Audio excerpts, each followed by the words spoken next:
welcome back to the Two Live Crew. We are here again with another hood movie review.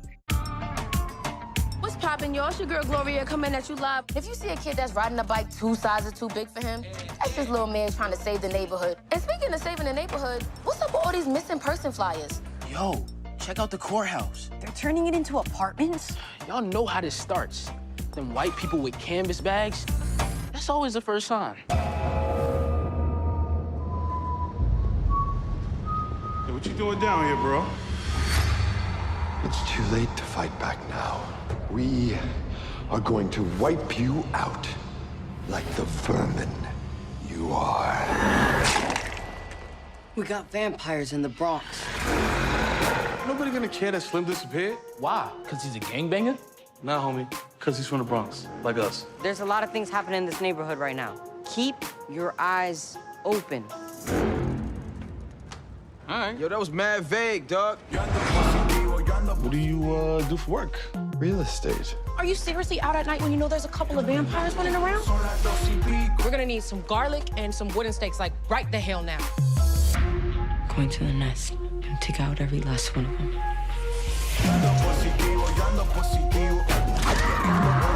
One night with you guys and I already have vampires and thugs trying to kill me.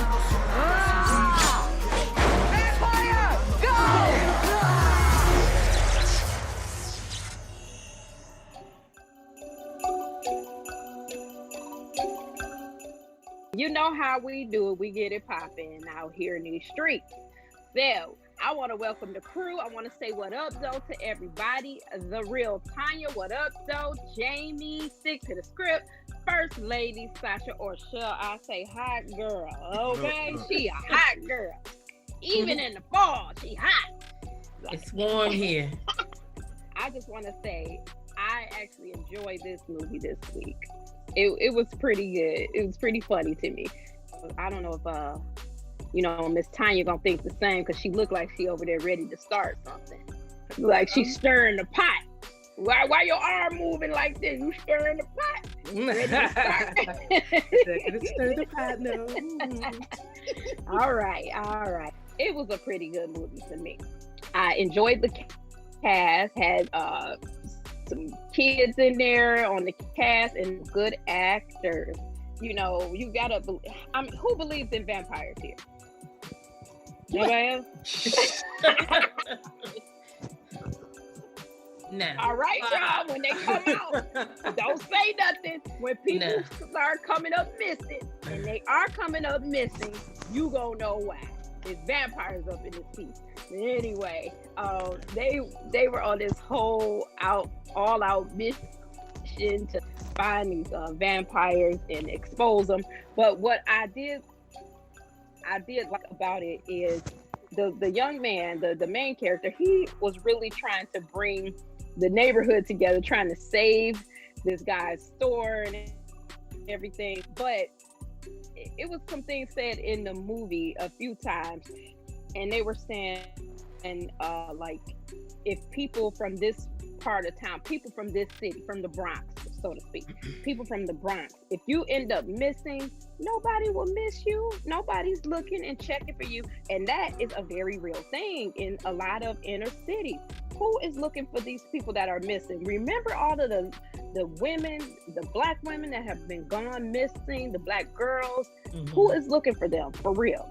You know, so it had a message like that. It's like we have to look out for each other. We have to be there for each other because nobody else is going to do anything for us as Black community. Sorry, I went off on this, you guys, but to me, the underlying piece in that movie is saying, look, we got to take care of ourselves, our own communities, our own neighborhoods, because if things go down, nobody's going to be looking for you. Nobody else cares. So we have to care about ourselves. And sort of the gentrification that was happening there. Like, they just decided they're going to come in, they're going to take over this, take over that, and do this and do that. We're going to drive people out, you know, so all of that type of stuff. But it was very funny. It was hilarious to me. I did laugh out loud on several of the parts. It was just so funny to me. The kids, great actors. So I'm giving it a 4.5, and I'm going to go with Moon Mist Fago. So that's what I'm giving it, and I'll let y'all have at it. First lady, let's go with hot girl. Okay.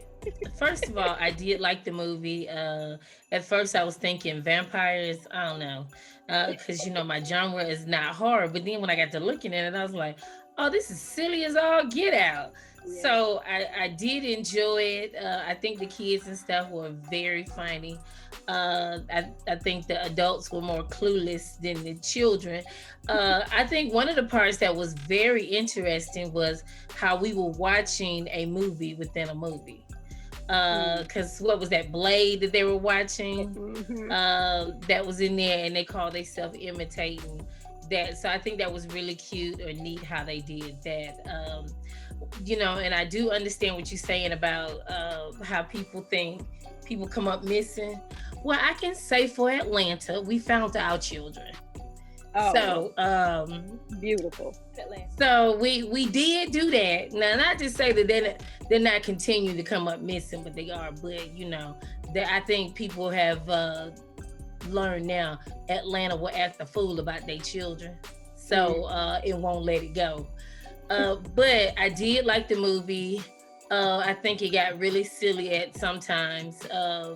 The bodega, I like how it was the one spot that everybody knew about, hung out, and everything derived. That was that close-knit community, but it derived from the bodega. I like even how they did diversity within the children. They were all friends, but they all had different walks of life. You had the troublemaker who had parents that were, troublemakers or involved in trouble. You had the one smart kid that had, the extended family that lived with him. And they made sure they took care of their own. And then you had the single parent that was doing everything she could, taking care of hers, but she had the village to help her with hers. Right. So I think I like the way they did that with even the kids with their the races. They didn't pick, even though it was Bronx, it wasn't all black kids or it wasn't all Hispanic kids. They did a mixture. So I can appreciate that within the movie. And how they interact with each other, even though they had different cultures. Even the rapper, what's the priest name? Method Man. Method Man. Now, I would have never chose him as being a priest, but I guess that was part of the comedy part.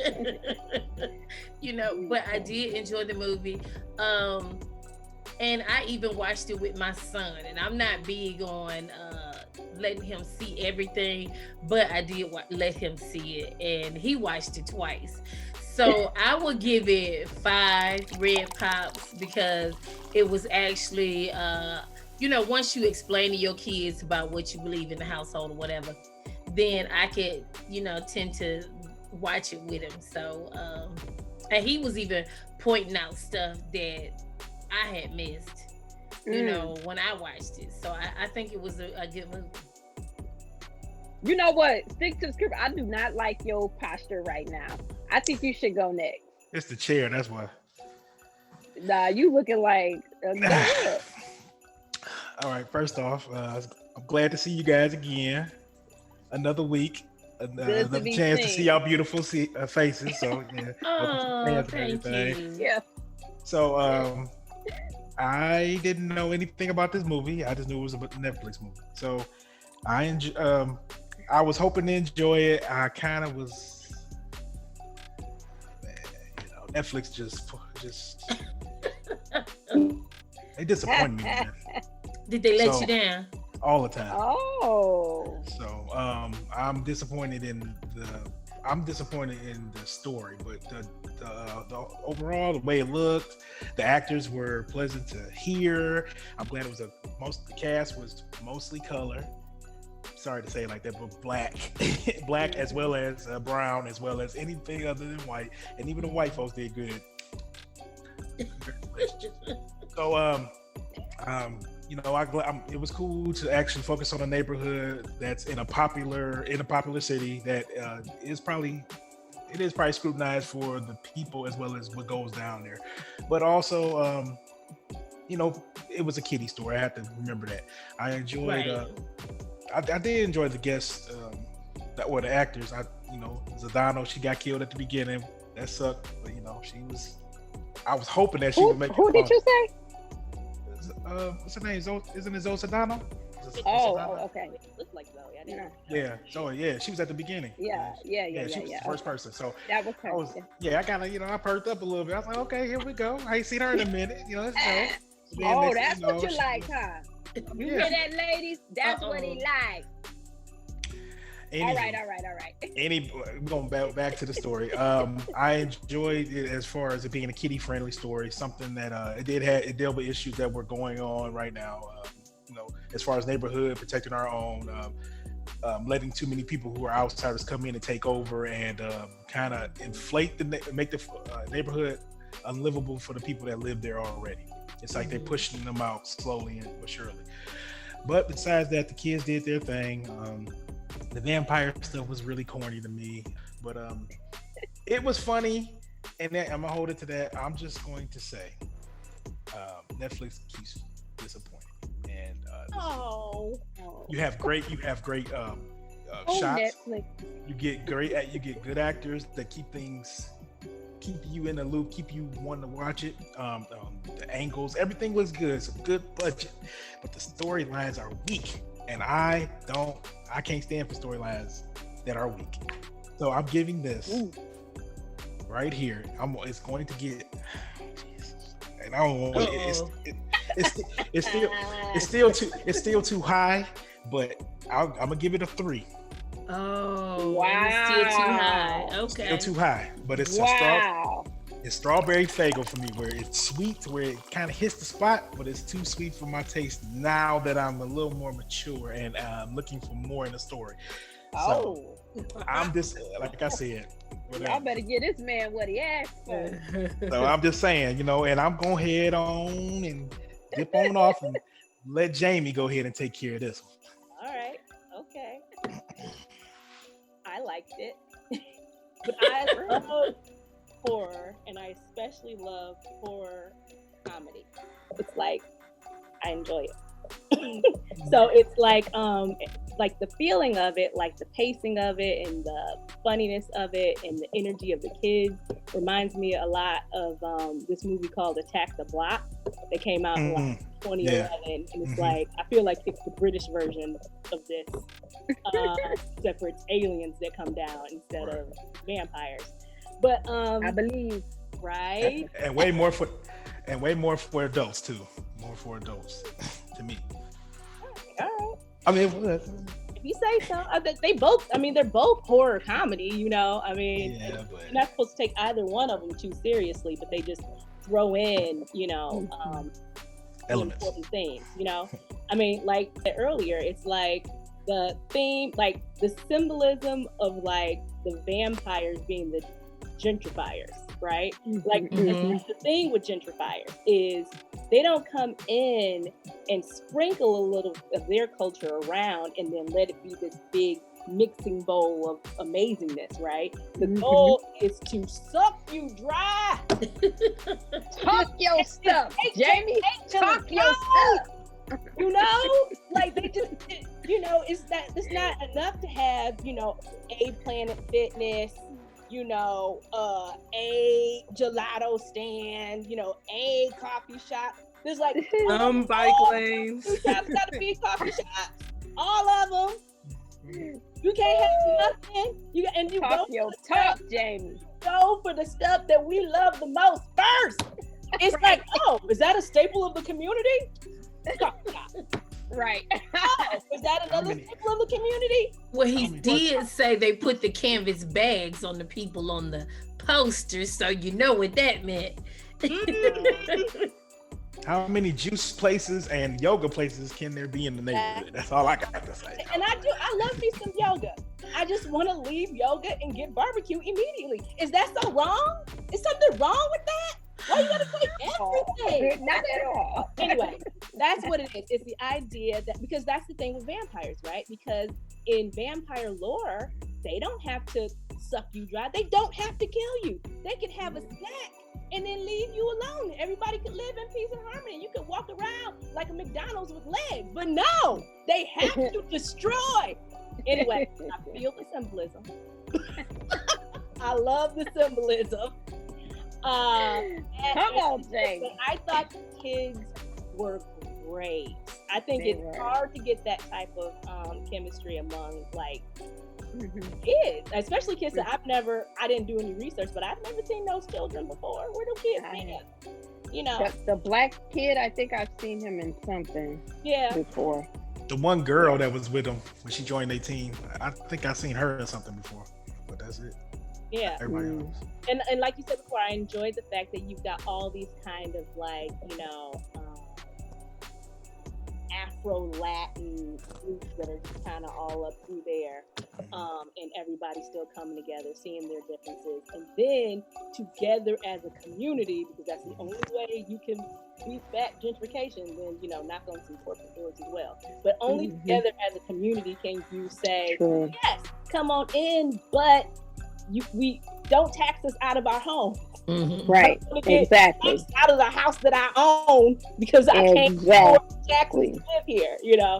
So only together as a community can we say, yes, come one, come all, but always leave a space for me. So I gave this, and I think this did a really good job of bringing that home in a fun, lighthearted way. So I give it a 4.5. 4, yeah, it's all right. Very good. Stick to the script. Fix your face. No, something flashed across something flashed past my screen, and I was just like, I heard 4.5. I was like, oh. Don't judge me. Everybody get their own Fagos. Right. So 4.5. That was good, Jamie. Hey, can I throw something Come on, in T here Money. Before T Money comes? Look, the part, this was hilarious to me, and because I find something hilarious about shoes being thrown. That little girl threw her Timberland at the vampire, man. That was funny as all get out. I almost brought my Timbs out on that one. It take me back to George Bush, boy. That, you know, I like him. When he dodged them shoes, I'm like, man, he all right with me. He was quick with it too. Whoop, whoop. Gotta be quicker than that. No, but I found that part so funny. And one more part, I think First Lady would appreciate this. We'll all appreciate this. The little boy, the little nerdy one, he took that, what do they call them? The crackers, we call them. Yes, he took that. Put it in that vampire mouth. He said the blood. The body of Christ. He said the body of Christ.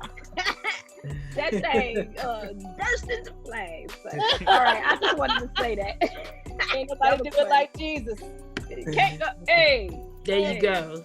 Don't get us started. Go on, T Money. Tell them what it do. Well, you know, I guess I'm leaning towards sticks with this particular film.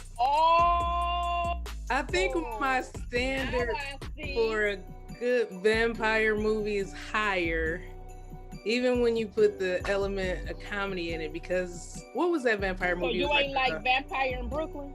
So that's why I'm bringing it up. That's why I'm bringing it up. Vampire in Brooklyn, I compare this to that. I compare this to, what is it, The Shaw? Anybody seen that one? No. I might be saying it wrong. One of the famous lines was when the guy, he went out, it was like a European film or something. Oh, y'all don't know this movie? Oh man. But it was a vampire movie, but not as cultured as you are. When he got bit, he was like, a crackhead bit me. Y'all don't remember? Yeah, so he thought it was a crackhead because he didn't understand, you know. Sure that wasn't a zombie movie? Right. See, now I'm going to want to go look it up. Hold on 1 second. Because that was in Zombieland. No, that wasn't in Zombieland. Well, sure. If y'all want to talk zombies, well, look, I want to see the difference between black zombies and white ones. The black ones, they move real cool. The white ones just, the black ones. True. Get him. You know. Oh my goodness. Really? So, It was kind of cute, you know, your standard vampire, and like you guys said, the kids, the acting was very strong. I felt like they kind of took the symbolism away when they kept saying it. Nobody cares about you in Brooklyn. Like it's no longer a symbol. It's just a plain statement. Y'all ain't nobody. I love the environment of the neighborhood because my sister lives in a neighborhood in New Jersey, and I promise it's probably almost identically like that. Wow. As far as the culture of people and going to the bodega, and everybody walks because there's really no place to park. I mean, you can have a car, but you better off walking, and it's kind of like no time limit. Like in certain cities, you like, well, we better get in the house. You know, everybody is just out there. But so I don't know maybe what I was looking for, what was missing, but the special effects.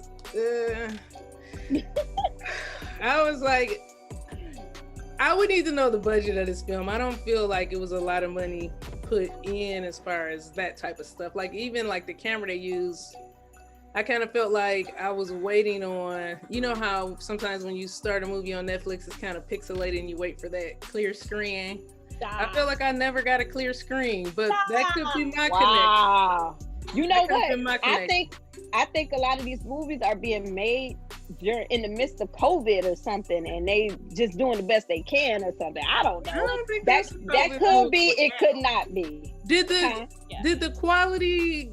I mean, it wasn't bad, but it wasn't like a sharp picture that I was used to. The quality was sharp for me, but you know, Netflix is when too many people are on. Netflix is it's cutting the quality. So yeah, so it could be that could have happened. And it could be with the mass productions too, because they trying to they flipping them out real quick. Yeah, they getting them out there. So you know, if you getting them out there, then you're not letting them stay in editing as long as they should be. So that could be some of it. Yeah, and I don't know, like the lead vampire lady. I was like, I wasn't impressed. That's what I'm talking about. It looked like a long commercial of bad overbites or something, because they just kept showing. I'm not gonna go into it, but it was bad teeth everywhere, and they just kept showing. How many people? When they vampires. Yeah, they gonna. I'm gonna have to see. They don't go to no dentist. So yeah, but I think again, maybe it just wasn't what I expected, but it wasn't horrible. Yeah. Would I watch it again? Wait a minute. I think your exact words. Are you the one that like said it was trash or something like that? I didn't say it was trash. I said I did not like it. I just didn't. Right. I had to make my way through it. I was like, come on. But I think that's because I've watched a lot of vampire movies, and I'm ranking it in between those. So even old school ones too. You watch old school ones. The one when like the Lost Boys. Was that a vampire movie? Yes. That was scary though. I don't watch them, and then I was like, you know, with Halloween coming, I was like, how appropriate. The best time. Oh, it's the best time. I'm not scared of making jokes. And that's another thing. I never. They never got me. You know, I wanted to get got one time. I thought it was when they were gonna get my man in the bodega. Like, oh, she got her. It's about to be scary. It was just it was solid though. I give it a 3 just to make it. 3 Cokes, 3 colas. Right, I was like, you know they 3 colas. You gonna turn it into that Shasta. Or maybe Moon Mist, you know. Moon. No, Moon Mist is a good deal. Don't diss the Moon. Don't bring my Moon Mist. He said don't diss the Moon. No, Moon Mist with the. Don't disrespect the Moon Mist. Well, guys, so that's how I felt about the movie. Let's like, subscribe, share. Subscribe, share with your friends. Join our Facebook group. If you want us to go live, type in the comments, go live. Because, you know, it'll be real time. We can talk about it together. So, thank you. See y'all next time. Thank you. Big up.